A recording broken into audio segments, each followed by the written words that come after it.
Forget everything you thought you knew about this case, because a completely ignored fueling spot sits just down the street from Nancy Guthrie and Tommaso Cioni's residence. Tucked away indoors is a digital currency kiosk built specifically for purchasing virtual money, review account totals, or take out cash. Following Nancy Guthrie's vanishing, the extortion letters explicitly requested crypto payments. Federal agents actually investigated that specific convenience store. They bypassed the location near the victim's property and focused solely on her family's neighborhood. Discovering this hidden clue within a severely flawed sequence of events changed everything. Tugging at that single loose thread caused the whole story to unravel. During the evening of January 11th, precisely when an unknown figure lurked around the victim's doorway, an individual looked up Nancy Guthrie's residence on the internet. That web traffic traced directly back to Tucson, bypassing any virtual private networks entirely. Yes, the exact town where Annie and Tommaso reside just 4 miles from the crime scene. It is also where authorities apprehended Derek Kayla for transmitting digital currency extortion messages, routing those threats completely away from Savannah Guthrie over in New York, and directly toward Tommaso Cioni's private mobile device. That led me to examine a glaring piece of evidence ignored by everyone since the investigation began. The victim's vital cardiac pills were left completely abandoned upon her cooking prep area. She needed those drugs by 10 p.m. Tommaso brought her home at 9:50. Law enforcement confirmed she would perish within 24 hours without her prescription. Whenever criminals snatch a target for money, preserving the captive's life until payout is the main objective, meaning grabbing that medicine is an absolute necessity. Snagging those bottles from plain sight would have taken 5 seconds. They left them behind anyway. I dedicated my entire past week to reviewing every blackmail letter, each financial ultimatum, the chronological events, and all released information regarding messages swapped between Nancy's alleged abductors and the search party. My deep dive proved that this whole kidnapping for profit narrative, the foundational hypothesis guiding this investigation ever since Cameron Guthrie introduced it during his initial emergency dispatch call, completely falls apart under any real scrutiny. The abandoned prescriptions destroy that narrative. The bizarre letters ruin it further. While the spatial logistics make it utterly impossible, today's breakdown exposes exactly why that narrative is dead. Hit that subscribe button and ring the bell. Time to dig into the truth. Blackmail correspondence started surfacing during early February. Several different individuals received a variety of these threatening messages. Moreover, nobody has successfully compiled all the specific elements from those communications into a single comprehensive breakdown before today. Initial demands appeared on February 2nd and 3rd, merely 48 hours following Nancy's abduction. The perpetrators wanted $4 million in crypto by 5 p.m. on February 5th. Missing that strict time frame meant the extortion fee jumped up to $6 million before 5 p.m. on February 9th. These letters explicitly stated the victim faced imminent execution while tying severe consequences to those specific time frames. The text provided an authentic digital currency destination, confirmed through blockchain analysis, proving it was a completely operational virtual bank capable of accepting massive transfers. The contents hidden within those pages should have absolutely dominated mainstream media headlines across the country. The author referenced highly classified crime scene facts, mentioning broken exterior illumination equipment outside the residence, alongside the precise indoor placement of her smart wearable device, which remained completely shielded from media outlets, proving only an individual present indoors during Nancy's actual kidnapping could possess such exclusive knowledge. Just process the weight of that fact for a moment. The author either stood right there to witness the shattered fixture and abandoned technology firsthand, or an accomplice who witnessed the invasion, fed them the exact details. No alternative explanation exists here. Nobody blindly guesses where a wearable gadget sits hidden away in an entirely unfamiliar household. A major entertainment outlet acquired an initial letter. Harvey Levin publicly praised its meticulous formatting, distinct paragraphs, and highly advanced lexicon. Nobody scribbled this hastily onto scrap paper. The document featured elegant styling and precise organization from an incredibly intelligent author. Contrast that with our porch lurker, that masked bozo captured on the security camera carrying a cheap camping bag, completely botched wearing a firearm rig over his outer garments, tried hiding a lens behind shrubbery, and showcased the combat readiness of a total amateur holding a pistol for the first time. Those distinct profiles clash spectacularly. Our articulate blackmailer definitely was not that clumsy intruder near the doorway. Their brain power levels differ drastically.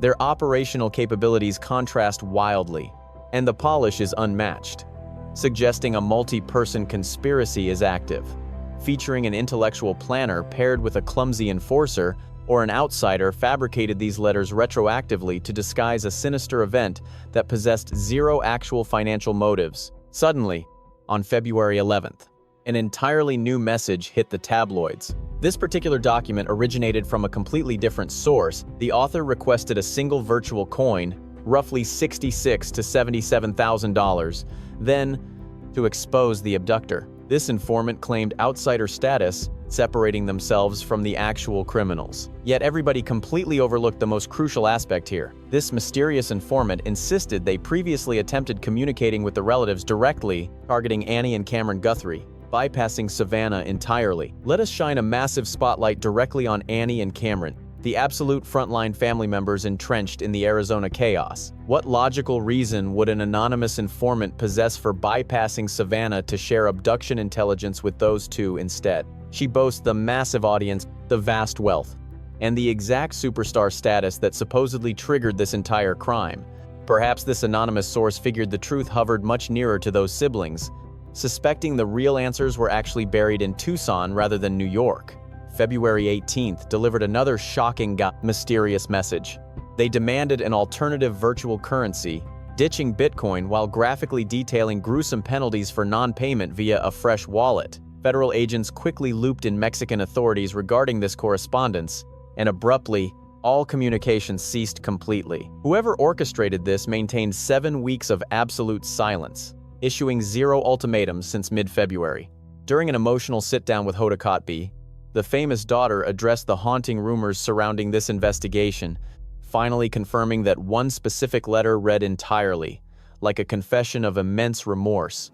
It contained undeniable hints of shame, with the authors claiming they severely underestimated the elderly victim's physical frailty. The culprits claimed total ignorance regarding her failing cardiovascular condition, which is a chilling detail you must seriously absorb. Any monster ruthless enough to snatch an 84-year-old grandmother from her mattress at 2 in the morning leaves her barefoot in mere sleepwear, doing this completely without critical prescriptions. They simply do not pivot to penning remorseful letters about her frailty, because actual crooks never behave like that. Professional abductors never communicate this way. Looking back through 60 years of hostage history, you will find zero instances where captors consoled relatives about a victim suffering from unanticipated medical emergencies. This exact phenomenon is practically non-existent, simply because anyone vile enough to terrorize Nancy Guthrie operates entirely without a conscience. They fundamentally lack the psychological capacity to experience genuine guilt, let alone draft a heartfelt apology letter to mail to her grieving loved ones. Just examine the glaring inconsistencies scattered across these written messages. Early letters felt incredibly calculated and dominant, packed with strict timelines and severe financial extortion.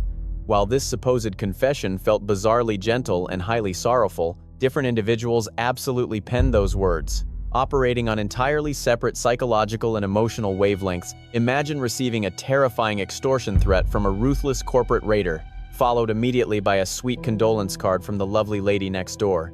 These vibes clash entirely because either different writers were involved, or their ultimate goals shifted. Since those initial demands clearly aimed to mimic a traditional hostage situation, that sorrowful message existed solely to manufacture false closure, giving her relatives a compelling reason to abandon their search. It aimed to convince everyone her tragic demise resulted from a fumbled abduction rather than intentional murder orchestrated by a familiar, trusted face. Examine exactly what this specific timeline actively reveals. Those initial demands surfaced on February 2nd and 3rd, scarcely 48 hours post-disappearance, setting an initial payment deadline for 5 in the afternoon on February 5th, marking 4 full days missing. Anyone holding a breathing captive for financial gain never delays 4 full days, as they would prioritize verifying the victim's survival almost instantly. They would hold a receiver to the captive's mouth, or perhaps text over an image featuring today's Morning Gazette. Criminals manufacture panic for leverage. And while these letters establish strict clocks, they completely failed to produce visual confirmation of survival. Lacking a single photograph, there were 0 audio tapes, absolutely no video clips, and nothing whatsoever. Confirming Nancy Guthrie still drew breath when those extortion attempts were drafted. Her loved ones immediately reacted, filming highly urgent public pleas. They stated on camera, "We hear your demands clearly. Please bring our mother back. She means the absolute world to our family, and we will happily cover the cost." Once those broadcasts aired and the $1 million bounty dropped, absolute silence followed without any actual transaction. 0 cash drops were arranged. Existence remained unverified, and timelines simply expired, leaving communication halted while that massive bounty gathered dust. Former federal investigator Steve Moore suggested this enormous reward sits untouched precisely because anyone possessing actual facts is already directly implicated. That represents a highly calculated, expert evaluation. Had an external threat snatched her strictly for profit, that $1 million incentive would have inevitably shattered their silence, prompting someone to spill the beans. A romantic partner, an imprisoned associate, or some barroom companion would have snitched. External abduction scenarios almost universally generate informants once cash is offered. Yet when the perpetrators themselves hold all the secrets, absolute silence reigns supreme to avoid guaranteed incarceration.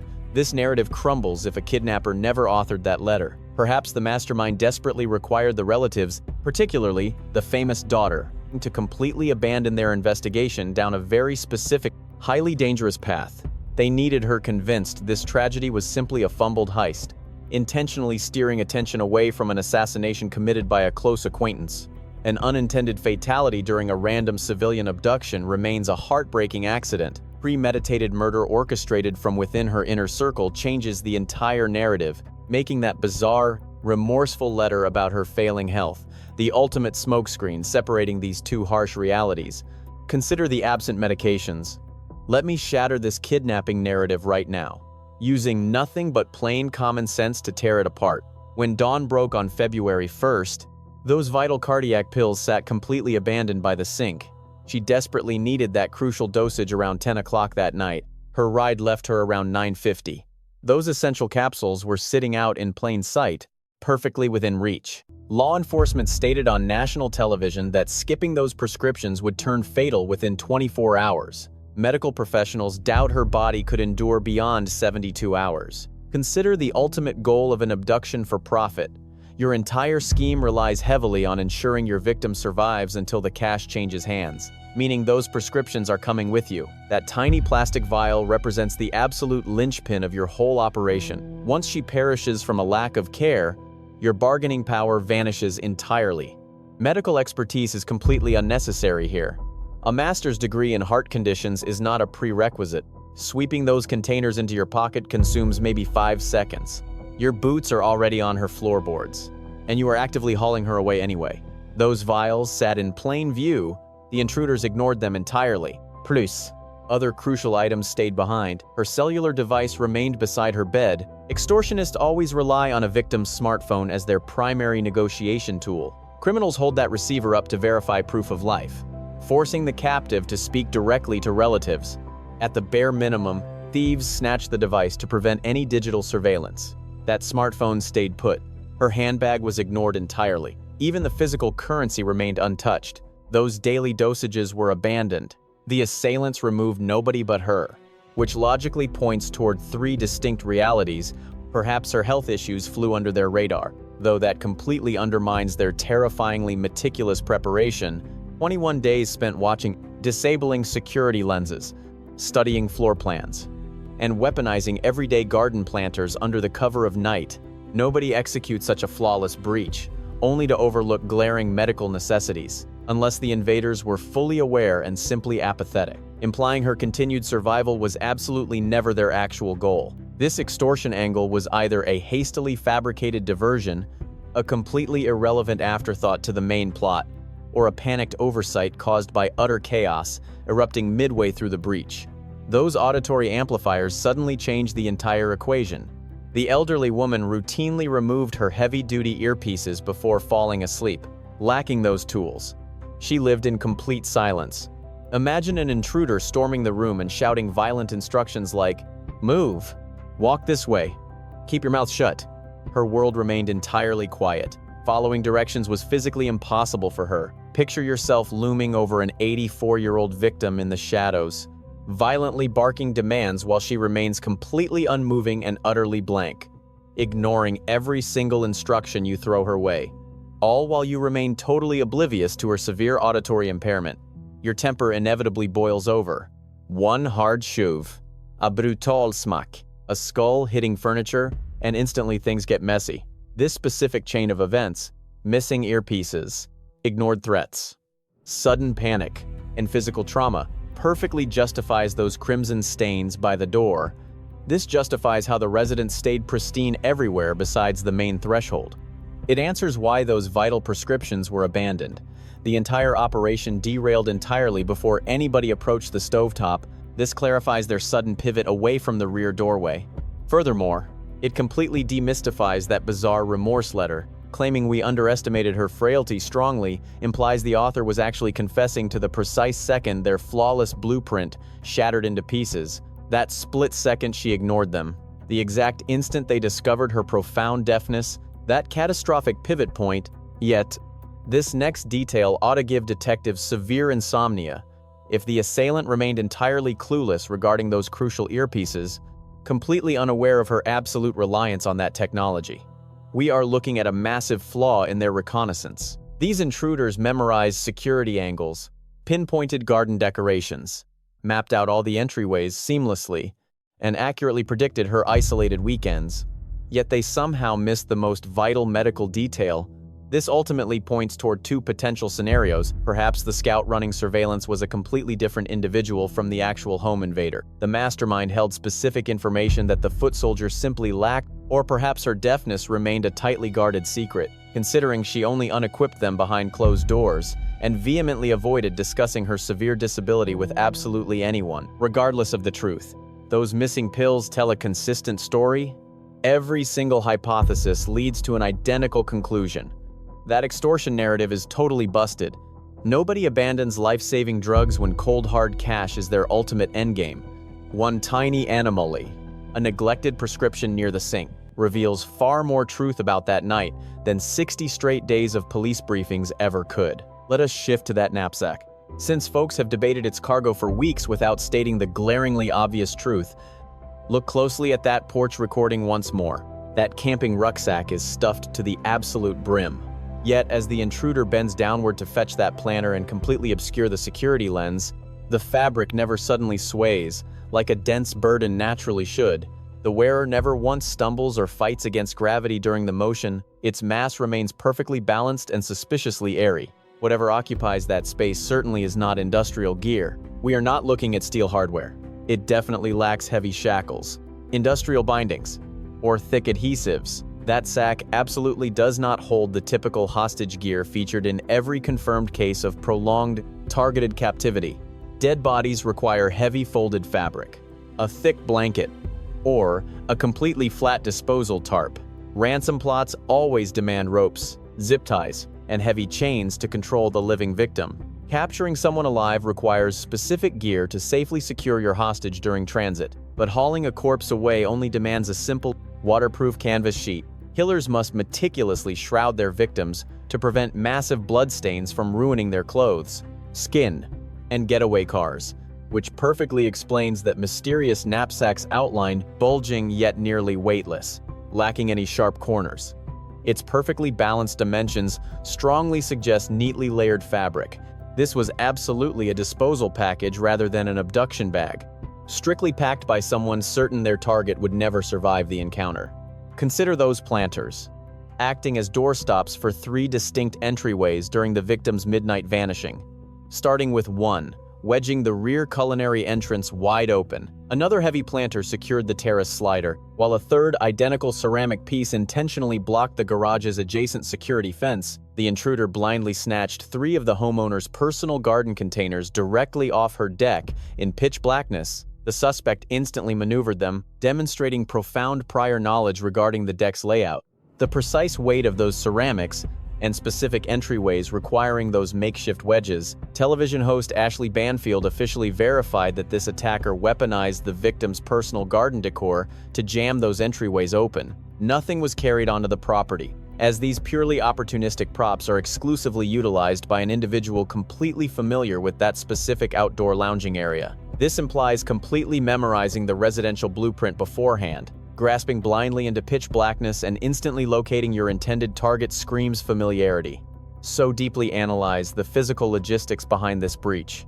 That rear culinary entrance features a protective mesh barrier requiring a leftward tug to release. Our intruder forcibly yanked the mesh, snatched a planter for leverage, shoved the main barrier outward, and planted another ceramic stop, navigating dual barriers and twin makeshift blocks while racing a ticking clock in total darkness. Nobody invents those moves spontaneously. This invader relentlessly practiced this exact breach, mentally or physically performed dry runs during previous unremarkable evenings that avoided kidnapping, which perfectly explains why the lateral fencing was similarly jammed, bordering the vehicle bay where Tommaso claimed to observe the victim arriving late on January 31st. This specific fencing dictates direct passage through the lawn toward those compromised rear thresholds. By wedging it ajar, the perpetrator intentionally forged an unobstructed tunnel connecting the public roadway directly past the lateral fencing. This trail sliced across the lawn, bypassing jammed rear barriers right into the house. Nobody wings a complicated infiltration like this because it clearly represents a highly calculated trajectory, leaving us staring at one massively glaring, completely unresolved mystery. Assuming the kidnapper intended to drag the homeowner through those meticulously wedged rear exits, what explains the gruesome crimson puddle staining the primary street-facing entryway? Everything suddenly derailed, destroying their map trajectory out the rear, past the lateral fence. Hopping the masonry, and sprinting toward a waiting getaway car, an unexpected variable interfered. Nearby residents noted their hound suddenly howling directly at the victim's estate post-midnight, suspiciously belonging to the identical folks whose surveillance gear inexplicably failed strictly facing the crime scene. That canine never acts up so late, strongly suggesting it detected sinister activity originating from the deep perimeter of the targeted residential lot, shifting shadows, a hostile intruder, or an absolutely unnatural midnight disturbance. The moment an alert hound sounds off while perpetrators prepare their covert backyard escape, all tactical mathematics shift in an absolute heartbeat. Howling animals rouse, sleeping locals, prompting nosy peers to scan yards and check security feeds, utterly burning the rear escape and forcing a frontal retreat. They fled past the internally disengaged safety grate, bypassing the permanently blinded smart buzzer, finally spilling directly out onto the main welcome mat. During this panicked dash across the primary threshold, the victim's lifeblood violently splattered the pavement. Intended escape lay backward, but those gory stains utterly confirm an emergency frontal evacuation. That frantic pivot between conflicting escape routes completely exposes a catastrophic operational failure occurring deep within the confines of that residence. A flawless extraction instantly dissolved into a chaotic retreat, dumping gruesome biological evidence across an entryway they never intended to use. Regarding the dwelling's interior, an official police contact validated News Nation's March 31st broadcast, perfectly echoing the explosive intel leaked to Ashley Banfield previously. Nancy Guthrie's residence lacked absolutely any physical markers of a violent altercation. Detectives completely validated the living quarters as spotless, explicitly emphasizing the word immaculate. Zero smashed fixtures, no shattered windows, nothing knocked askew, and a total absence of combat residue inside the property. The solitary forensic breadcrumbs, pointing toward malice, were the crimson smears sullying the porch, and those intentionally jammed patio sliders. Brian Anton argued this fresh data perfectly aligns with Savannah's prior testimony, noting Annie and Tommaso were utterly baffled upon arriving at the confusing crime scene. The homeowner evaporated into thin air, prompting theories of a sudden health crisis, since those drafty, wide-open rear entryways defied all logical explanation. A flawlessly tidy dwelling, completely devoid of combat, where a barefoot lady was extracted wearing sleepwear, her mobile device resting beside the bed, fully funded handbags, abandoned, and vital prescriptions sitting idle. Rear thresholds jammed with personal garden decor, while gore purely coats the facade, which entirely destroys the random home invasion narrative. Forget random chaos, a violent kidnapping never looks like this. We are looking at a phantom who navigated those halls with chilling precision, leaving zero signs of a struggle. They did not stumble. They did not hunt for light switches. And they made zero blind missteps. They marched right into that master suite, grabbed Nancy, and vanished. Let us tie together a couple of crucial locations I brought up earlier in this breakdown. Flashing right back to the intro, I framed the digital footprint and the convenience store as isolated clues. It turns out their connection is significantly more explosive than I originally thought.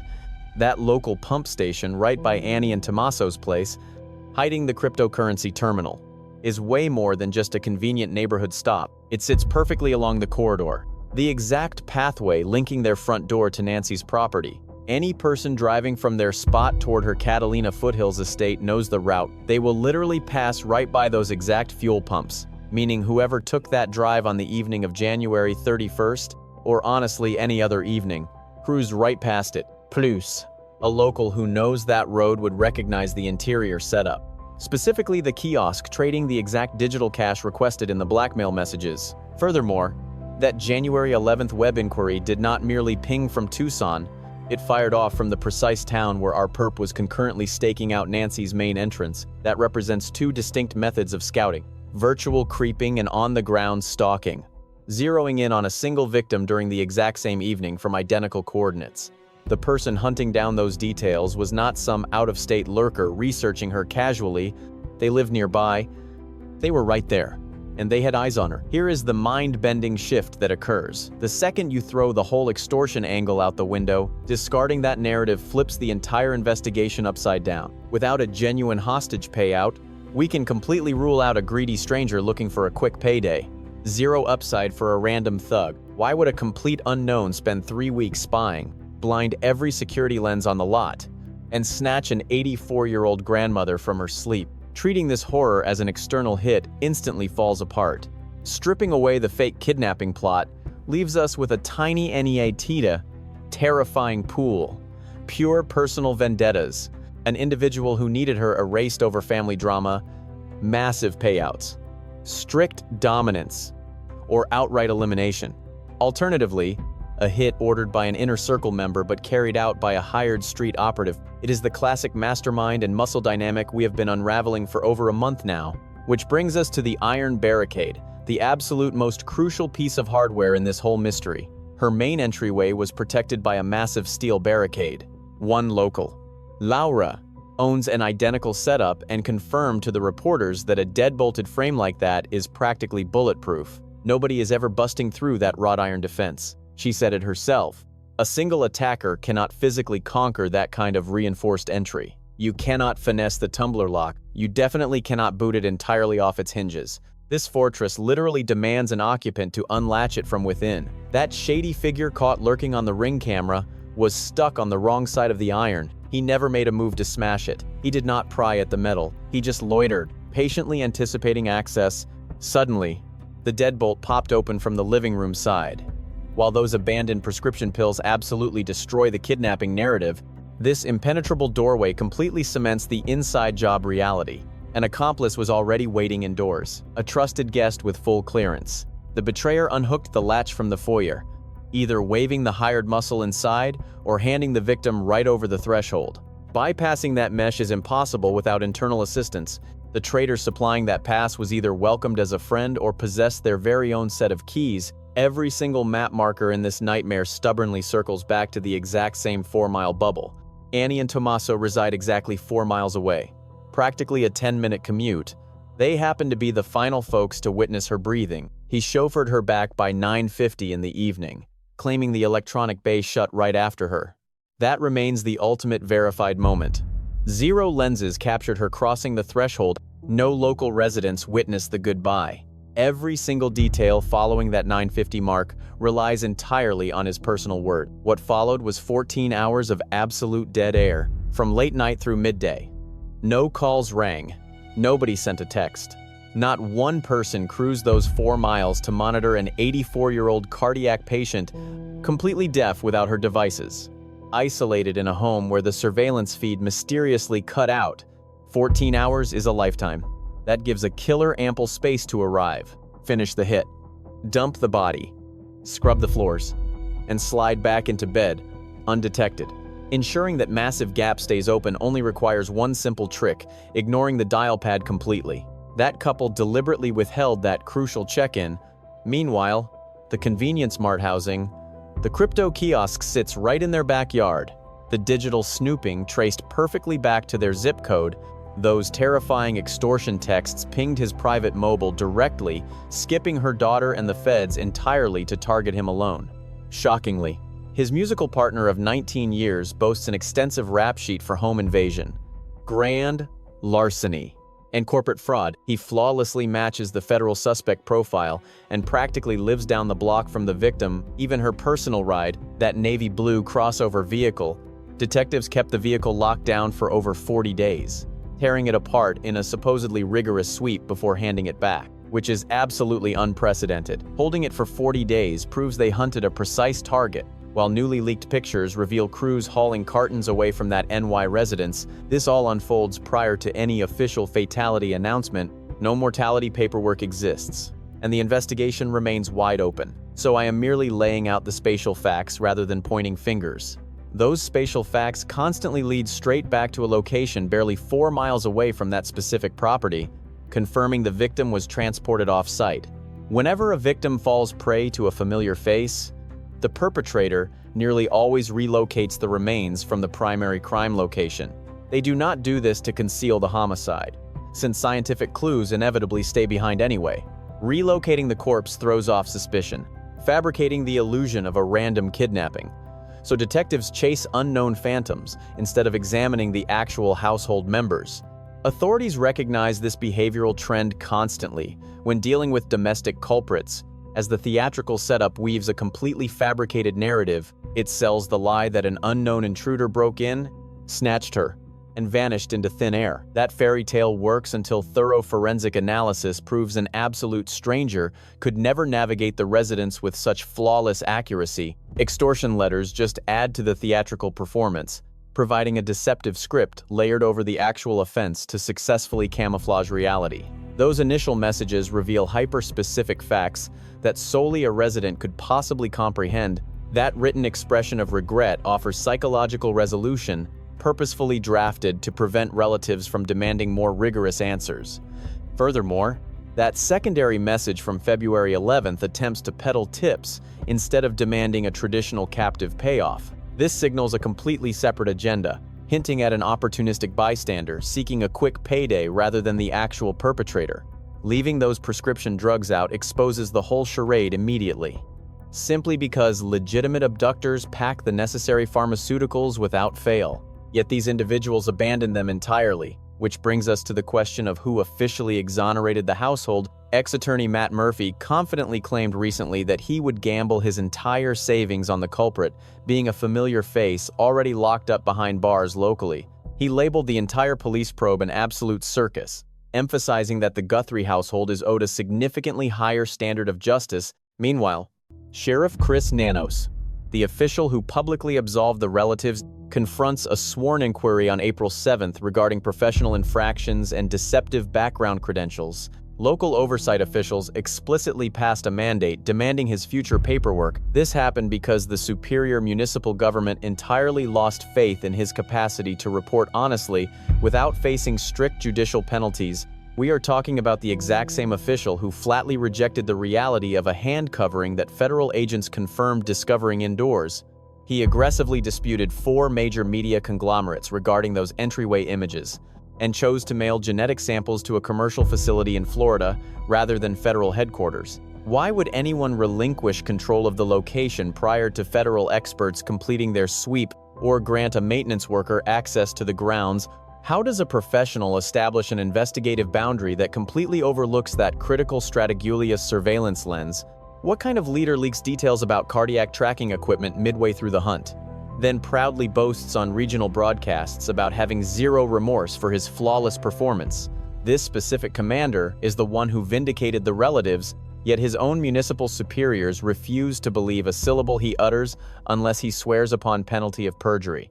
Federal authorities are actively scaling back their local manpower footprint. Retired federal operative Jason Pock noted that the unidentified genetic material, belonging neither to the victim nor her acquaintances, remains the most vital clue left. He emphasized how ancestral profiling dismantled the infamous Golden State mystery and resolved investigations much older than this current nightmare, proving the methodology is completely sound. The only real uncertainty is if the laboratory findings will arrive before the biological samples deteriorate past the point of viable analysis. Savannah Guthrie plans her televised comeback for April 6th, mere hours prior to the sheriff facing his tribunal, meaning the relatives are progressing while the inquiry remains utterly stagnant. Extortion was the very initial hypothesis strapped onto this mystery. Spoken into existence by Cameron Guthrie during the original dispatch call, long before a single letter materialized or clue got analyzed, that hypothesis became the absolute blueprint for the family's public statements.